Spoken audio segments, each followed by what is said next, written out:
I don't know how you can really prepare for something like this, to happen. But just if it does happen, you do know that there is an organization here that will help you and can help you. You do have to support, and you don't have to do it alone. So, and that's the main thing, not going through it alone, because there are always some unanswered what ifs, what can I do, where do I need to go, or who do I need to contact? You've got people there to help you, and ask is there. Me being already in the medical field, I have these thoughts going through my mind, but I didn't want to show that I was worried in front of Kayla.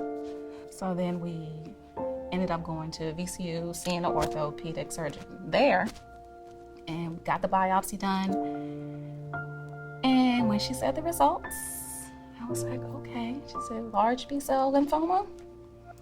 I was like, oh, okay. What's the process? And I wanted to cry so bad, but I couldn't. I'm sorry.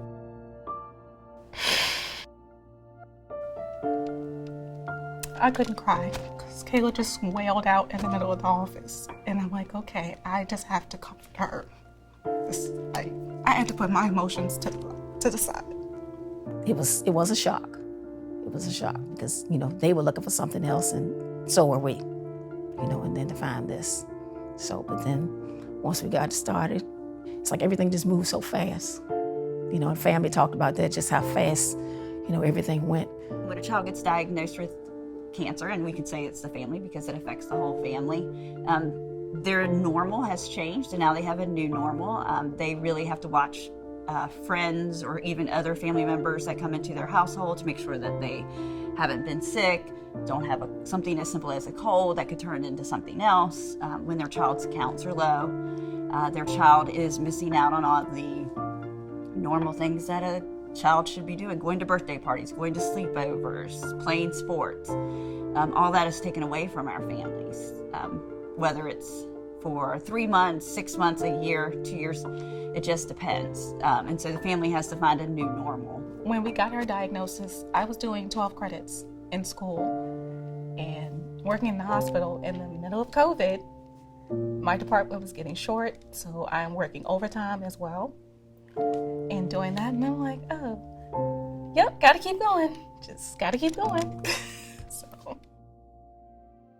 Our doc, Dr. Sisler, who was Kayla's doc, came in to say, hey, we just had to talk to this family about her diagnosis. Can you please go in and stop them from crying? Something similar to that. So I went in. Kayla was very outgoing right from the get-go. Told me what she thought. She just had a great energy. Okay, so the first time I met her was the first time I went to chore. Usually what we do together, we just talk about random things. She'll talk about cats, I'll talk about cats. We talk about movies, she'll talk about movies. It's really fun.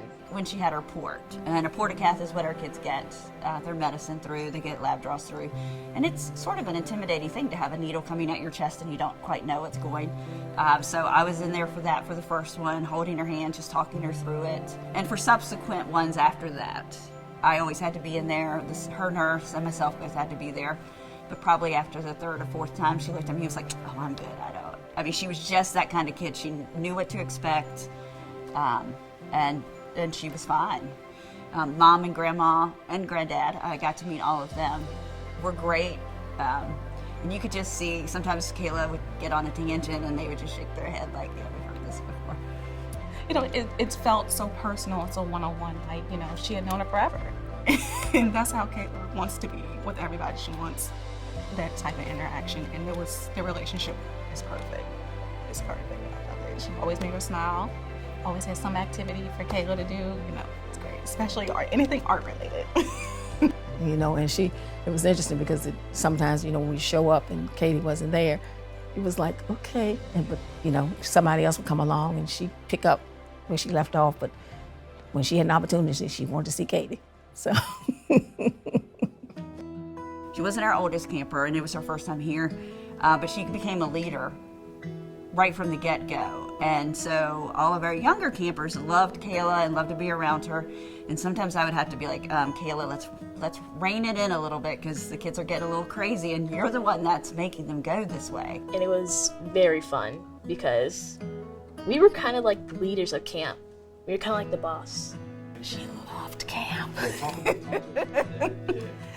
So when we got her signed up for the camp, she was a little hesitant. She was like, well, I don't know. And I'm like, I think you'll enjoy it, Kayla. I think you'll enjoy it. So every day she came back, she's like, we did this. There was a magician here. We did arts and crafts.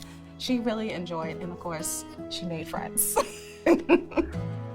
And that's one place where Ask really steps up because we provide trips to the zoo, to the squirrels game, things like that regular kids and their friends would be doing. With the gift cards and stuff that we were receiving, even though I was still working through the whole process, if I ever had to, take off or anything, it was nice to be able to supplement, me buying groceries, getting gas, going back and forth. I guess I'm just mostly concerned about any support that Kayla needed. It's like they stepped in and we never missed a beat. They stepped in, whatever we needed. It took a lot off of us. Yes. It definitely took a lot off of us. I am glad. I cannot be any more thankful for it, and I really can. Man, and people should know about this organization. I hope that the word is getting out about it because it does help. It does. And you don't realize it until you're going through it. Mm-hmm. Or I guess until after you've gone through it and say, wait a minute, we went through it so fast, we never even knew. And like they said, they were there. That support system, they were always there. They'd come by the house, drop signs off, the little goodies off, and like I said, the mail. And, kids look forward to that stuff. Mm-hmm. We get to a point where we kind of, we exhausted our means, and then they would show up. Know that, it's almost a year and we're still a part of the family. Mm-hmm. And that's a good feeling. That's a good feeling. Ask is my second family. I claim them as my second family.